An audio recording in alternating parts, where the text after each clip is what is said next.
오늘 말씀은 가장 큰 계명 이런 말씀입니다. 우리 기도하고 시작. 하나님 아버지 감사합니다. 오늘도 변함없이 우리에게 귀한 말씀을 예비하여 주심을 감사합니다. 이 말씀이 우리 양의 양식이 되게 해 주시옵소서. 사람의 지혜로서는 깨달을 수가 없습니다. 성령께서 우리 각 심령에 역사하셔서 이 진리의 비밀을 깊이 깨달을 수 있도록 축복해 주시옵소서. 감사합니다. 예수님 이름으로 기도합니다. 아멘.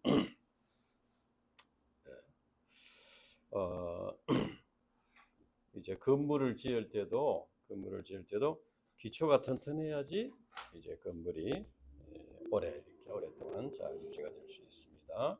또 사람의 인격과 체력의 기초가 튼튼해야만 앞으로 성공적인 삶을 살 수 있을 것입니다. 공부를 하는 것도 기초가 튼튼해야만 더 깊은 학문의 세계로 들어갈 수가 있을 것이다. 우리 신자들의 신앙도 기초가 튼튼해야 계속해서 이제 성장할 수가 있습니다. 기초가 튼튼해야만 이 세상을 지배하고 있는 사탄 마귀와 싸워서 이기고 열매를 맺는 삶을 살 수 있고 더 깊은 믿음의 세계로 들어갈 수가 있다.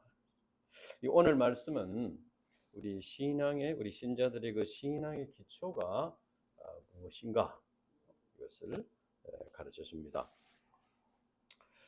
28절부터 보면 서기관중 한 사람이 예수님에게 질문을 했습니다. 이제 그 앞서서 예수님께서 바리새인과 사두개인들과 대화를 하시면서 이제 그들을 잘 이렇게 깨우쳐 주는 것을 보고 자기도 한 가지 질문을 했는데 그것은 모든 계명 중에 첫째가 무엇이니까 이렇게 물었습니다. 이렇게 물었다는 것은 이 평소에 이 문제에 대한 그런 고민이 있었다는 것이죠. 그 당시에 이제 계명은 613개의 계명이 있었는데 그 중에 248개는 하라는 계명이고 365개는 하지 말라는 소극적인 계명입니다. 뭘 하라, 하지 말라 이렇게. 그런데 이 계명 중에 어느 계명이 가장 중요한 계명인가 여기에 대한 논쟁이 많았습니다. 아마 이 서기관도 평소에 이런 문제에 대해서 의문을 품고 있었는데 예수님께 물어보면은 예수님께서 아마 잘 가르쳐 주실 것이다. 아마 그렇게 생각한 것 같습니다. 그래서 그 당시에 종교 지도자들은 대개 예수님을 시험하기 위해서 질문을 했는데 이 서기관은 예수님으로부터 배우고자 하는, 알고자 하는 그런 마음으로 질문을 했습니다. 예수님께서 어떻게 질문하셨나? 29절에서 30절 말씀 같이 읽어보겠습니다. 29절에서 30절 같이 읽어봅시다. 시작. 예수께서 대답하시되 첫째는 이것이니 들으라. 주고 우리 하나님은 유일한 주시니라. 네 마음을 다하고 목숨을 다하고 뜻을 다하고 힘을 다하여 주 너의 하나님을 사랑하라 하신 것이요. 예수님은 이제 그에게 신명기 6장 말씀을 인용해서 가르쳐 주셨습니다. 유대인들은 신명기 6장 4절 5절 말씀, 우리 신명기 6장 4절 5절 한번 읽어보겠습니다. 신명기 6장 4절 5절 앞에 신명기 6장 4절 5절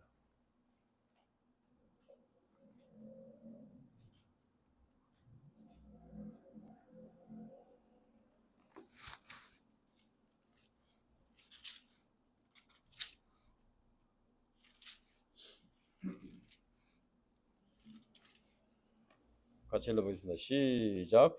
이스라엘아 들으라. 우리 하나님 여호와는 오직 유일한 하나님이시니 너는 마음을 다하고 뜻을 다하고 힘을 다하여 내 하나님 여호와를 사랑하라. 그러니까 이제 이 말씀을 유대인들은 이 말씀을 쇠마라고 해서 이 말씀을 이제 그 이마에 뭐 붙이고 다니기도 하고 문 기둥에 이렇게 붙여놓기도 하고 이렇게 해서 늘 이것을 이제 읽고 암송을 했습니다. 그래서 그들이 잘 알고 있는 말씀입니다. 이 말씀은. 그런데 예수님에게 어느 계명이 가장 중요한 계명입니까? 이렇게 물었다는 건 뭘 말하는 겁니까? 이들이 이렇게 형식적으로는 이걸 뭐 상자에 넣어서 뭐 손목에 메고 다니고 뭐 문지방에도 붙이고 이래 했지만은 실제로는 이것을 가장 중요한 계명으로 믿지 않았다는 겁니다.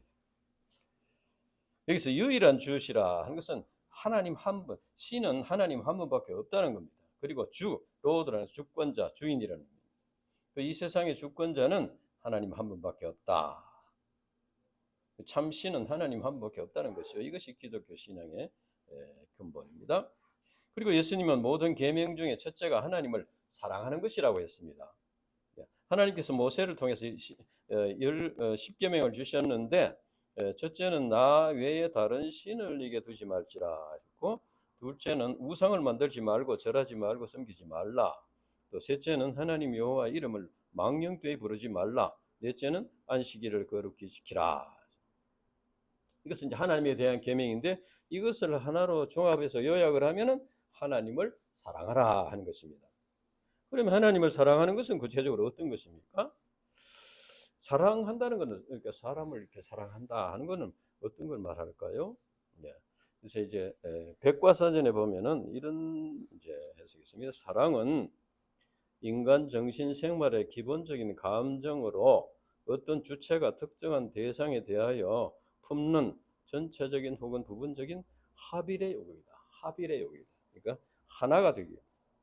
그러니까 이 설명도 뭐 그렇게 쉽지는 않지만 그래도 이 설명을 보면은 사랑에 대해서 어느 정도 알 수 있습니다. 사랑은 어떤 대상과 인격적으로 하나가 되는 마음을 사랑해요. 하나가 되는 것은 어떤 것입니까? 생각과 뜻이 같고 목적과 그 삶의 방향이 같다는 겁니다. 그러면은 하나님을 사랑한다 하는 것은 하나님과 하나가 된다는 것은 우리가 어떻게 되는 것입니까? 하나님은 절대 불변의 진리입니다. 하나님은 변할 수가 없습니다. 그러니까 하나님과 하나가 되려면 어떻게 됩니까? 우리 인간이 하나님에게 맞추어서 변화가 돼야 하나님과 하나가 될 수 있는 거예요. 하나님을 내게 끌어와서 하나님을 내게 끌어와서 내하고 이렇게 하나가 되게 내 생각, 내 계획, 내 이것을 하나가 되도록 이렇게 할 수 없습니다. 그렇게 하면서 어리석은 사람이죠. 내가 하나님의 생각, 하나님의 계획, 하나님의 뜻을 영접하고 내가 내 생각, 내 계획을 버리고 이렇게 변화가 되어야 하나님과 하나가 될 수 있는 거예요. 그러면 하나님을 사랑할 수 있게 되는 거예요. 그것이 하나님과 바른 관계를 맺는 것이고 하나님을 사랑하는 것입니다. 예수님은 하나님을 사랑하되 마음을 다하고 목숨을 다하고 뜻을 다하고 힘을 다해서 사랑하라고 했습니다. 예. 마음은 인간의 존재와 인격의 중심입니다. 그래서 마음을 다한다는 것은 우리의 전 존재, 전 인격을 들여서 하나님과 하나가 된다. 목숨을 다해서 사랑한다는 것은 이제 모든 지체와 생명을 다해서 하나님을 사랑한다. 그다음에 뜻을 다하여 사랑한다는 것은 삶의 목적과 방향을 하나님께 두고 내 뜻과 하나님의 뜻, 내 뜻을 하나님의 뜻에 맞추어서 하나님의 뜻을 이루는 그것이 사랑한다는 거예요. 또 힘을 다해서 하나님을 사랑한다는 것은 우리 인간이 이제 하나님을 사랑하는데 자기의 재능과 노력을 다 해야 된다. 힘써야 된다는 것이죠. 저절로 되지 않는다. 이것을 종합해서 우리가 이제 마음과 뜻과 힘을 다하여 하나님을 사랑하는 것을 좀 더 정리를 생각해 보면은 첫째는 하나님을 첫 자리에 모십니다. 하나님을 자기의 삶의 첫 자리에 모시고 하나님을 최고로 사랑해야 합니다. 우리가 신앙생활을 하다 보면은 이제 하나님도 사랑하지만 세상 것도 적당히 사랑하고 이렇게 하는 것이 지혜롭다 이렇게 생각할 수 있습니다. 그래서 하나님도 사랑하고 자신도 사랑하는 것을 찾으려고 이렇게 여러 가지 애를 쓰는 경우가 있습니다. 그러나 인간은 여러 가지 것을 꼭 같이 사랑할 수가 없습니다. 그래서 예수님께서 두 주인을 섬길 수 없다고 말씀하셨습니다. 우리가 하나님보다 더 사랑하는 것이 있으면 그것은 우상숭배입니다. 그러니까 하나님 이외에 다른 것을 섬기지 말라고 이미 10계명에 말씀을 하셨습니다. 이것은 하나님을 첫 자리에 모시고 하나님을 최고로 사랑하는, 그래서 하나님에게 삶의 목적을 두는 그런 삶을 살아라 하는 것이 이제 하나님을 사랑하라는 것입니다.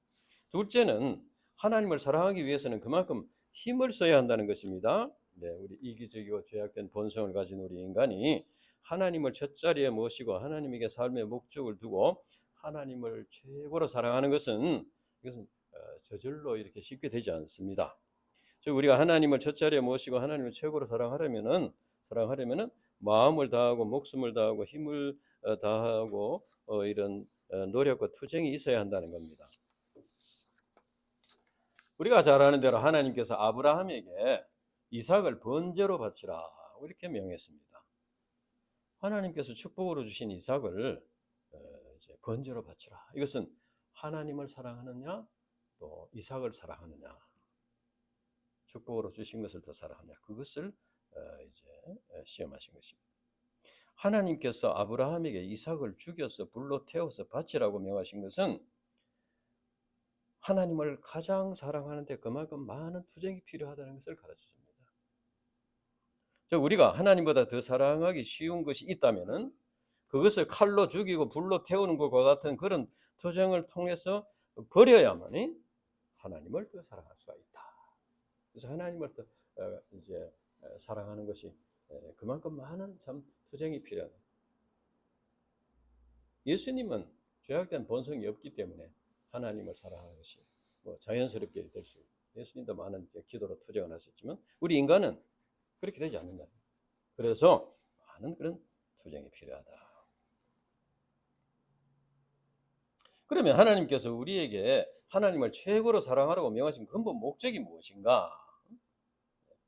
하나님께서 노예인 이스라엘 백성들을 구원해서 제사장 나라 거룩한 백성으로 삼으시고 세상 만민을 구원하고자 하는 구원의 계획을 세우셨습니다. 그래서 이스라엘 백성들이 하나님의 사랑을 깨닫고 하나님을 사랑함으로써 하나님과 하나가 될 때 자기들 자신이 구원받을 뿐 아니라 구원의 역사에 쓰임을 받을 수가 있게 된다는 겁니다.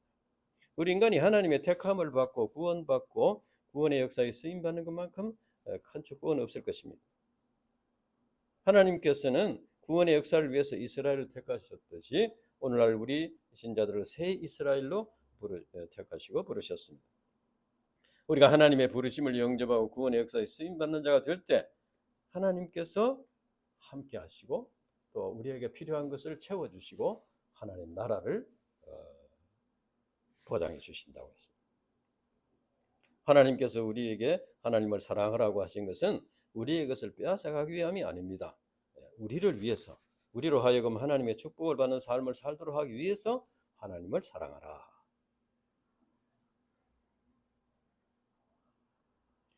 그러니까 하나님은 우리 인생들을 안전하고 축복된 길로 인도하시는 아버지가 되시고 목자가 되십니다. 보호자가 되십니다. 우리가 하나님을 사랑하고 하나님과 하나가 될 때 사단 마귀의 세력을 이기고 죄의 세력을 이길 힘을 얻게 됩니다.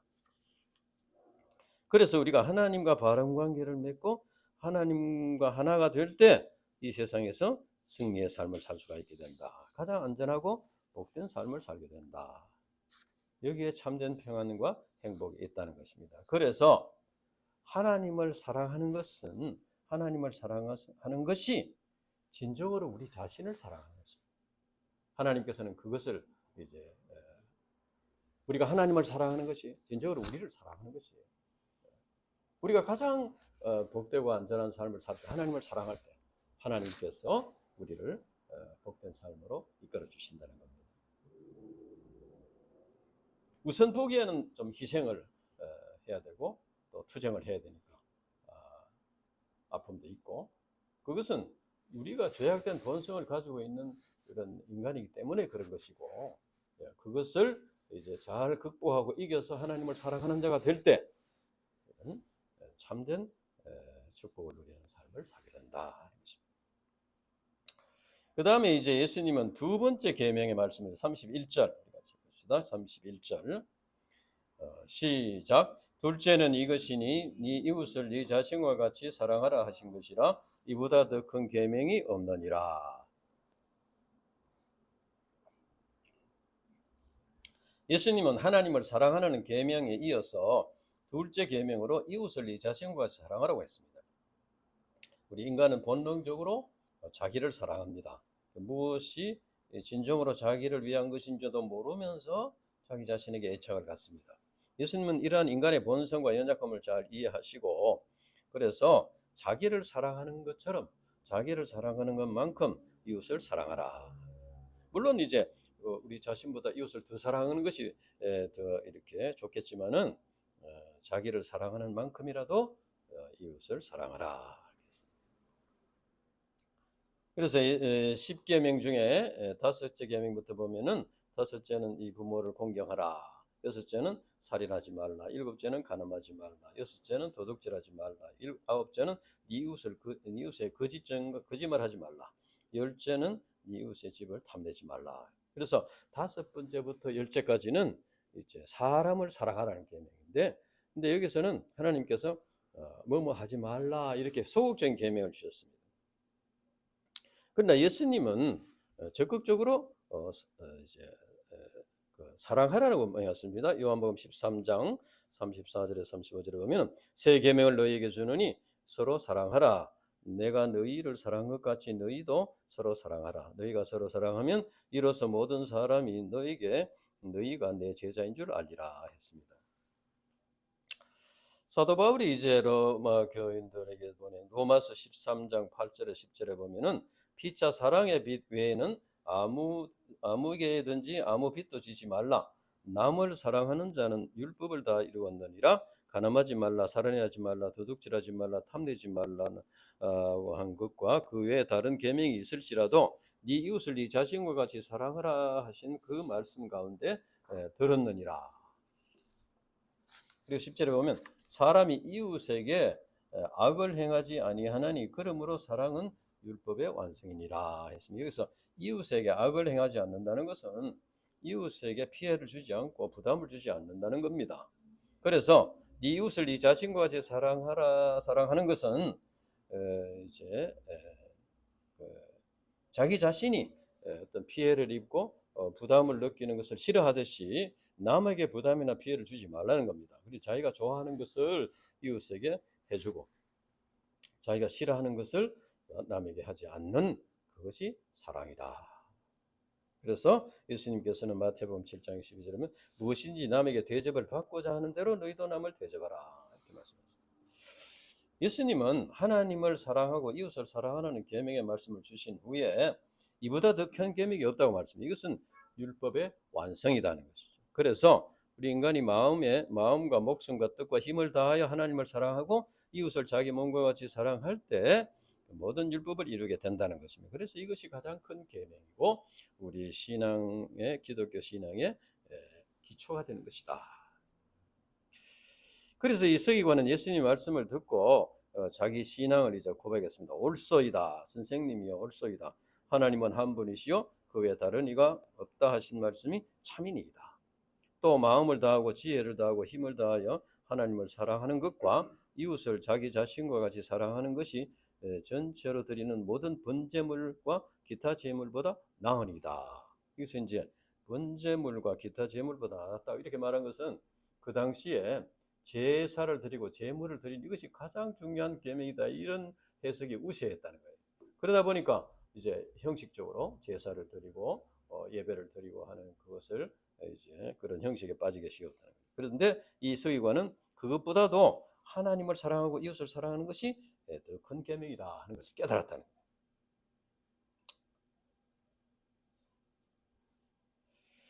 물론 이제 신앙생활을 하는 데 있어서 형식이 필요하기는 합니다. 주일 예배를 드리고 11조 감사헌금을 드리고 또 1:1 성경 공부 소감 발표 또 믿음의 결혼 이런 형식이 이제 필요합니다. 또 교회 안에서 여러 가지 직분을 맡아서 섬기는 일도 필요합니다. 그러나 이것은 마음으로 하나님을 사랑하고 이웃을 사랑하는 바탕 위에서 이루어져야 한다 하는 겁니다. 그렇지 않으면은 하나의 형식적인 종교 의식에 불과한 것이 되고 말 것입니다. 그때 예수님께서 그 서기관을 칭찬하셨습니다. 34절 예수께서 그가 지혜 있게 대답함을 보시고 이르시되 네가 하나님 나라에서 멀지 않도다 하시니 그 후에 감히 보는 자가 없었더라 했습니다.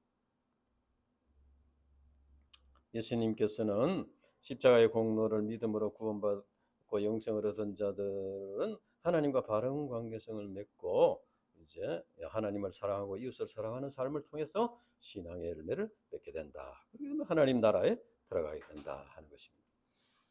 이제 예수님은 이제 하나님을 사랑하고 이웃을 사랑하라는 말씀을 하신 후에 두 부류의 신앙을 말씀하시면서 하나님을 가장 사랑하는 하나님 신앙의 기본인 것을 이제 가르쳐 주셨습니다. 첫째는 35절부터 보면은 예수님을 영접하지 않고 믿지 않은 종교 제도들의 인본적인 신앙을 지적하셨습니다. 그 당시 유대인들은 이제 그리스도가 오시는데 다윗의 후손으로 오셔서 지상 메시아 왕국을 건설한다 이렇게 기대를 하고 있었습니다.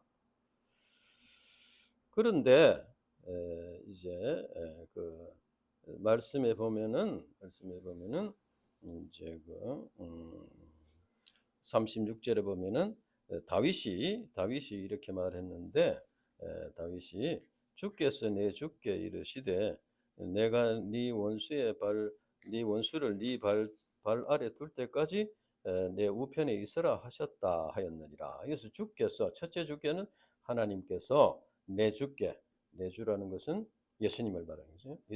하나님께서 예수님에게 원수를 이렇게 멸할 때까지 내 우편에 있으라 이렇게 말했다는 겁니다. 그러니까 다윗이 말하기를 예수님을 일컬어서 내 주라고 말했다는 거예요. 그러니까 이것은 이제 예수님이 다윗보다 먼저 계신 분이시다.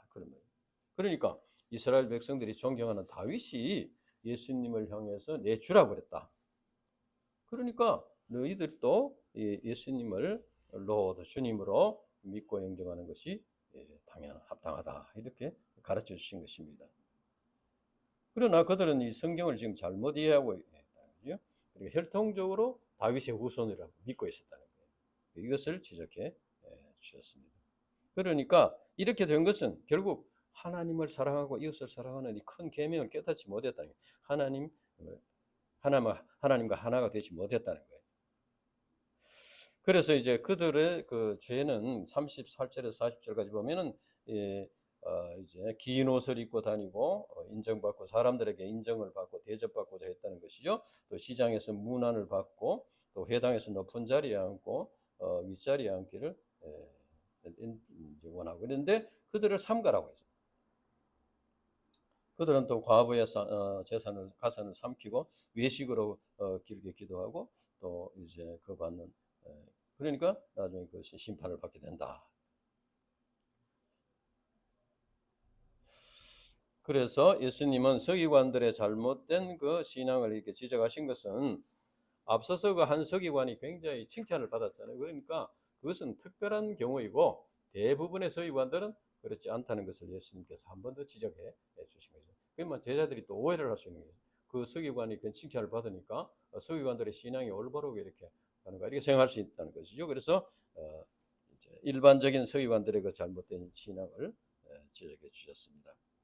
신앙은 사람과의 관계가 아니고 하나님과의 관계입니다. 그러니까 사람들이 어떻게 보느냐, 어떻게 인정해 주느냐, 그것이 중요한 것이 아니고 하나님과 하나가 됐습니다. 그것이 기초가 되어야 된다. 그렇지 않으면은 이제 그런 바리새인 성경같이 위선된 신앙생활을 하기가 쉽습니다. 이제 두 번째는 이제 첫 번째가 서기관들 바리새인들의 지적한 것이고 둘째는 자기 모든 소유를 헌금한 가난한 과부에 대한 신앙을 말하고 있습니다. 41절부터 보면은 이제 성전에 헌금함이 있었는데 거기에 이제 부자들도 많이 넣고 부자들은 많이 넣고 했는데 특히 그 당시 부자들은 이제 돈을 동전으로 바꿔가지고 자루에 넣어와가지고 넣었다고 그래요. 그러니까 많이 넣는구나 소리가 나는 거예요. 그런데 한 과부는 2렙돈 즉 한 고드란트 넣었다. 그러니까 동전 2개를 넣었다는 거죠. 그러니까 헌금하면 소리가 어떻게 되겠어요? 똑똑 이렇게 끝나죠. 그러니까 사람들을 의식했다면 굉장히 참 부끄러움을 느끼겠죠. 다른 사람은 뚜룩 넣는데 똑똑 넣으니까. 예수님은 헌금함에 이렇게 2렙돈을 넣는 과부의 헌금을 기뻐하시고 제자들에게 말씀하였습니다. 내가 진실로 내게 이르노니 이 가난한 과부는 헌금함에 넣는 모든 사람보다 많이 넣었다. 2렙돈밖에 안 넣었지만은 많이 넣었다. 그들은 다 풍족한 중에 넣었거니와 이 과부는 그 가난한 중에 자기 모든 소유 즉 생활비 전부를 넣었다. 이것은 뭘 의미합니까? 이것은 이 과부가 하나님을 첫 자리에 모시고 하나님을 최고로 사랑하는 그런 신앙을 표현했다는 것입니다. 이 과부는 물질의 주인이신 하나님을 믿었고 또 하나님의 축복을 믿었고 자기의 삶을 책임져 주실 것을 믿었습니다. 그래서 생활비 전부를 바침으로써 마음을 다하고 목숨을 다하고 뜻을 다하고 힘을 다해 하나님을 사랑하는 신앙을 나타냈다는 겁니다.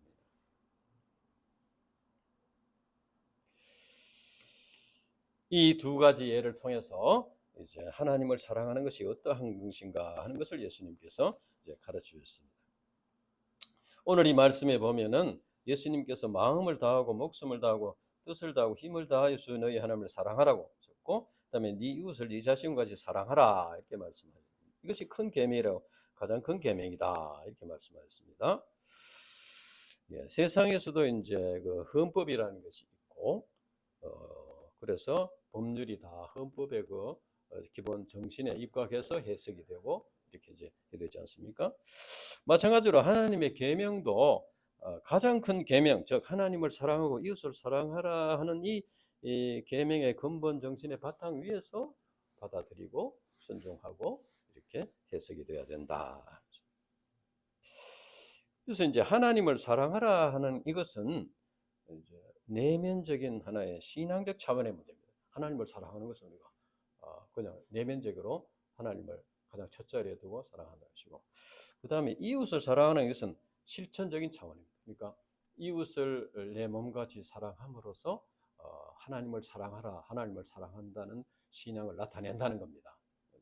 그러니까 하나님께서 사랑하시는 자를 사랑하는 것이 하나님을 사랑하는 것이다. 근데 마태복음 25장 31절에서 40절에 보면은 이제 장차 심판장으로 이렇게 오시는데 이제 사람들에게 내가 줄일 때 먹을 것을 주었고 내가 헐벗을 때 옷을 입혀 주었고 병들었을 때 돌아봐 주었다고 이렇게 칭찬하셨습니다. 그러니까 그 사람들이 주님 언제 내가 이렇게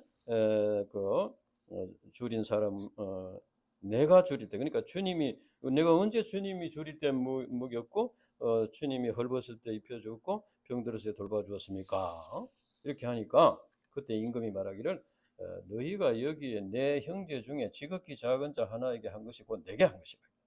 그러니까 하나님께서 사랑하시는 자를 사랑하는 것이 하나님을 사랑하는 것이다.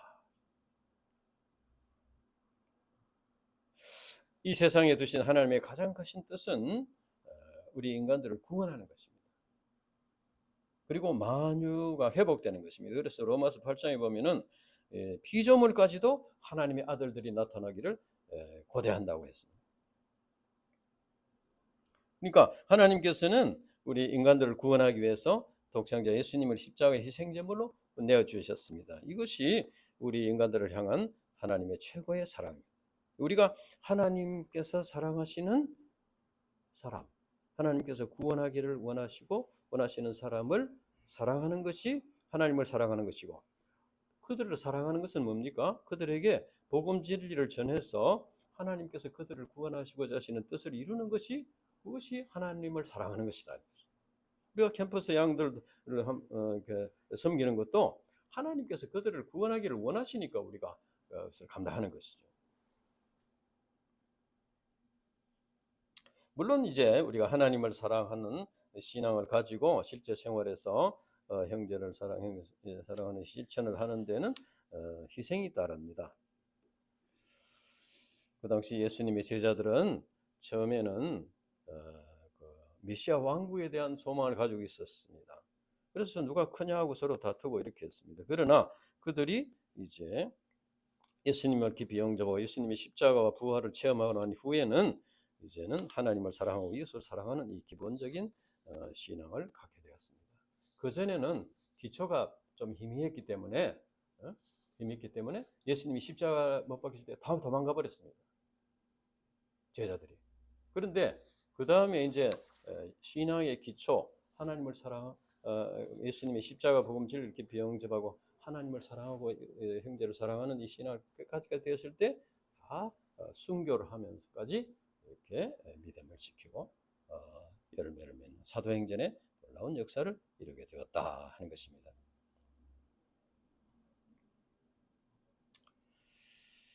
신앙의 기초는 하나님과 바른 관계를 맺고 하나님을 사랑하고 그런데 하나님을 사랑하려면 하나님의 사랑을 깊이 깨달아야 하나님을 사랑할 수 있습니다. 그렇지 않으면은 이제 전에 어떤 자매가 그때 참 오래됐는데 그 어떤 자매가 경북대 피신 가서 만났는데 그 부모가 UBF에서 소위 말하는 믿음의 결혼을 했다는 거예요. 그런데 그때 만났을 때 그 당시에는 자기 부모들은 아예 교회도 안 나오고 신앙생활 자체를 안 한다고. 그러니까 형식적으로 볼 때는 믿음의 결혼을 했는데 기초가 너무나 희미한 상태에서 했다는 거예요. 그래서 어려운 문제가 생길 때고만 다 떠내가 버리고 다 잃어버리고. 그러니까 우리가 이제 신앙의 기초가 튼튼해야 된다. 신앙의 기초. 그러니까 하나님의 사랑을 깊이 깨닫고 또 내가 하나님을 사랑하는 믿음을 그렇게 돼야 이제 어떤 시험이나 어떤 세상의 세속적인 유혹이나 탕류에 떠내려가지 않게 된다. 예수님께서는 이제 가장 큰 계명, 즉 하나님을 사랑하고 이웃을 사랑하라. 이것이 신앙의 기초라는 것입니다. 우리가 이 신앙의 기초 위에 우리의 신앙이 세워져야 된다.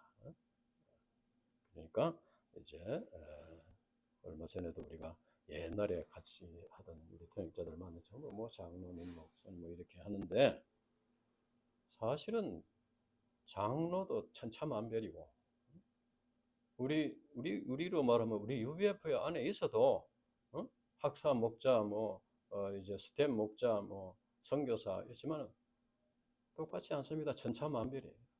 그럼 뭘로 평가를 하겠어? 하나님께서 얼마나 하나님의 사랑을 깨닫고 하나님을 사랑하는 삶을 사느냐 그걸 보고 평가를 하신다.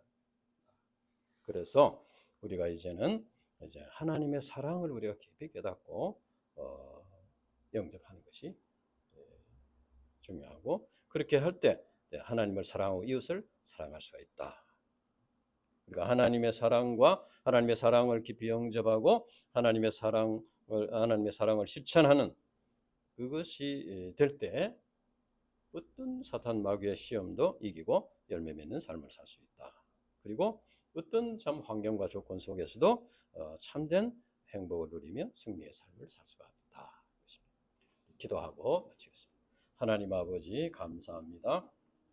오늘 귀한 말씀 하나님을 사랑하고 이웃을 사랑하라는 가장 큰 계명을 우리에게 가르쳐 주시고 이것이 우리 신앙의 기초가 되어야 함을 깨닫게 됩니다. 하나님 아버지요, 참 이제 우리가 하나님의 사랑을 우리가 깊이 깨닫고 또 하나님을 사랑하고 이웃을 사랑하는 귀한 진리를 우리가 실천함으로써 이제 이 세상에서 이 죄악 세상 사탄 마귀가 지배하는 세상에서 승리하는 우리의 본성과 싸워서 이기고 세상의 유혹과 싸워서 이기고 승리하는 그래서 마침내 하나님 나라의 소망을 이루는 믿음의 사람들이 될 수 있도록 축복해 주시옵소서. 감사합니다. 예수님 이름으로 기도합니다. 아멘. 찬송가 315장